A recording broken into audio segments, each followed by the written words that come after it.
నిజంగా ఏడాదిన్నర కిందటి దాకా మన తెలంగాణ రైతులను చూసి కడమ రాష్ట్రాలలో కుళ్ళుకున్నారు. రాజా బతకంటే తెలంగాణ రైతులదే పోరి అని అనుకున్నారు. ఇక్కడ గన్నిగాన స్కీములుండే, 24 గంటలు కరెంట్ ఉండే, అద్దన్నా నీళ్ళు వచ్చే, పంట పెట్టుబడి పైసలు వచ్చే, ఇక మద్దతు ధర మంచిగుండే. కానీ ఇప్పుడు ఏమైంది? అంత ఉల్టా పల్టా అయిపోయింది. రైతుల కండ్ల పొంట నీళ్లు పెట్టుకోవాల్సి వస్తుంది. ఇక ఇది చాలదని ఈ నడుమంత్రపు వాన ఇంకా ఆగమాగం చేసింది. అగో నిజంగా ఇగో ఇప్పుడు మన తెలంగాణలో రైతు గోసగిది. తడిసిన ధాన్యాన్ని చూసుకుంటూ ఒక కుటుంబం కండ్ల పొట్ట నీళ్లు పెట్టుకుంటుంది. ఇగో ఇది మన రేవంత్ సార్ వారి పనితనం. అయ్యో నడుమంత్రపు వానకు రేవంత్ సార్ ఏం చేస్తాడు అనేరు. సార్ వారి చేసిన ఘనకార్యంతో రైతులు ఎట్లా తండ్లాడుతారో మీకు కూడా ఎరికే కదా.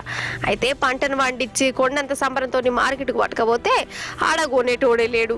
20 రోజులైనా కానీ మన సర్కారు ధాన్యం కొన్నది లేదు. రోడ్డు మీద అట్లనే పెట్టుకున్నారు. ఏమున్నదిగా ఈ నడుమంత్రపు వానలతోని బంగాళాబాస్ వంటి వడ్లు దడిచి ముద్దయిపోయినాయి. ఇది ఖమ్మం జిల్లా పరిస్థితే కాదు, అంతటా ఇదే కథ.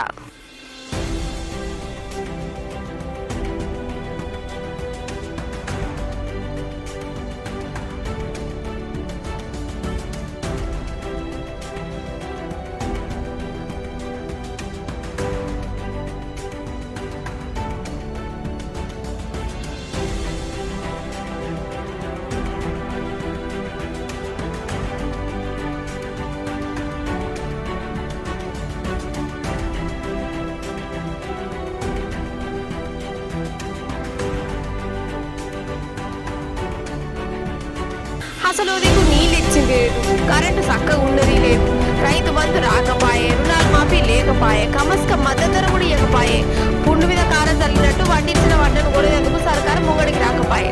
రెక్కల కష్టం చేసి వండితే ఇప్పుడు ఆ పంట గిట్ట నీళ్ళ పాలైపోయింది. ఎంత కష్టం అనిపిస్తుందో మనసుకు.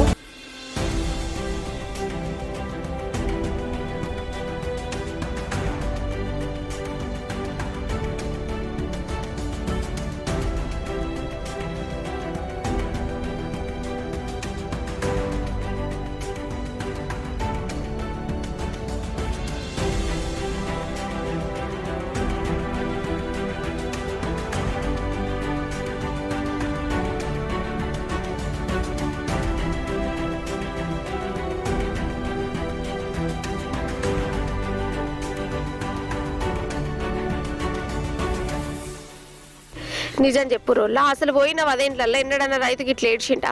రోడ్డు మీదకి వచ్చిండా? అప్పుడు కూడా గిసోంటి నడుమంత్ర వానలు బొచ్చడం అట్లా వచ్చినాయి. కానీ రైతు లాస్ అయింది లేదు.